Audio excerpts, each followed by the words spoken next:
Hello everyone, this is Crytex Tech here, iPad Pro 2018 in 2022. This is a 4-year-old tablet now, but it doesn't show that yet as Apple tend to upgrade their products slowly, and this is just a 3 generation old device. But it certainly doesn't look like one. It has held up well all these years, so let's talk about the different aspects of this iPad and how they have aged in 2022. Let's get this video started. This is going to be a long video, so if you want to skip to the conclusion, you can do so. But the video is going to be very informative.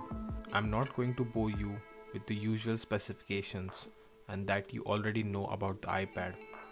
Instead, I would tell you the differences compared with the current iPad Pro M1 and the real life usage of the iPad. So you buy the tablet either for these three things: the multimedia experience, productivity, or high performance gaming. Let's see how the iPad Pro 2018 holds up in all three of these aspects.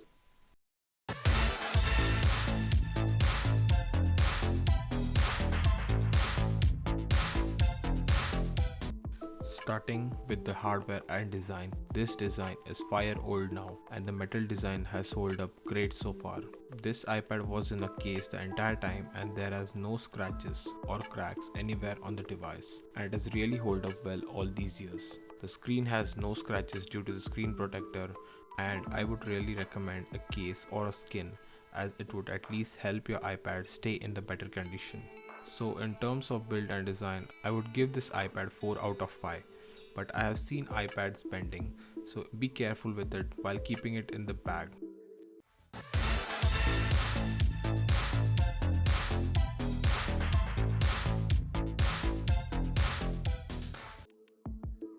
Coming to the performance of this iPad, this has 4GB of RAM and 64GB of storage.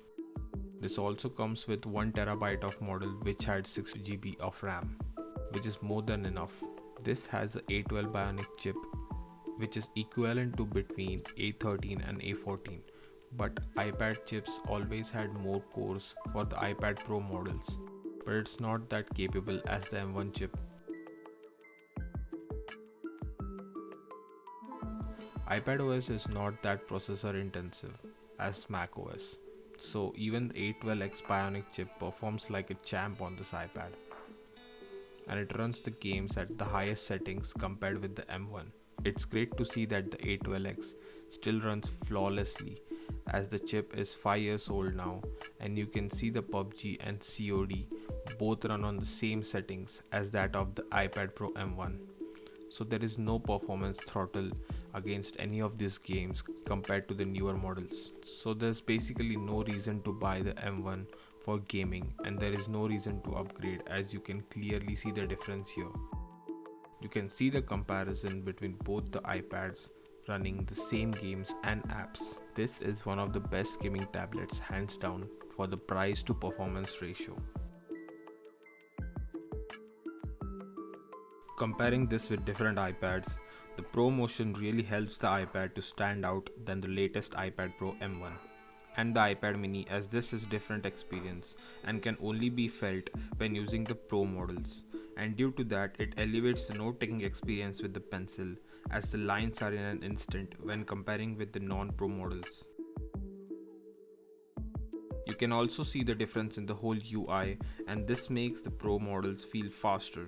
Also, the gaming experience on 120Hz is amazing and only available on the iPad Pros.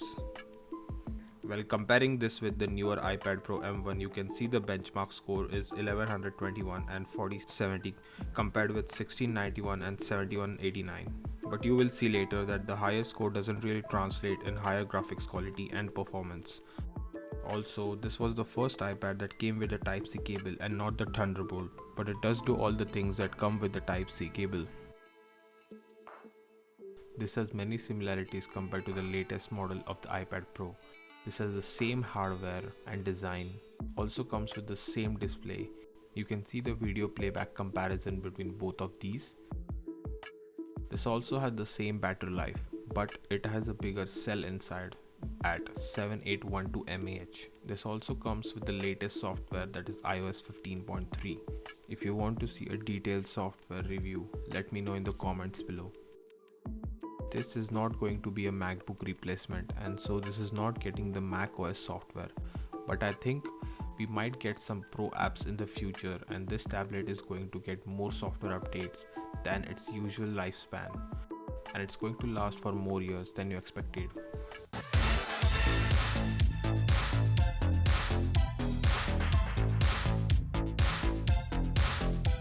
Coming to the camera, this only has a single camera, and I don't think if you are planning to own this iPad just for the camera and the VR capabilities.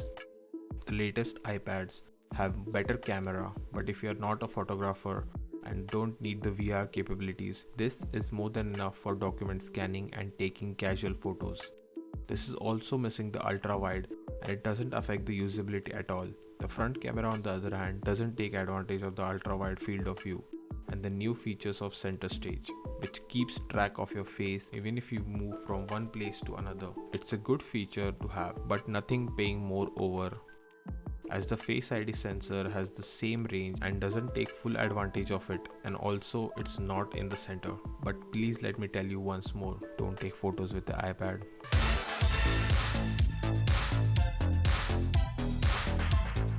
Coming to the conclusion, should you buy the iPad Pro 2018 in 2022? Yes, definitely you should consider this, as it's been a great device and everything you would need from a tablet. If you're getting this for a great deal in the second-hand market, as this would be almost half the price of the new iPad Pro, and it's almost tad bit more expensive than the entry-level iPad, and I think it's a better buy compared with the iPad Air.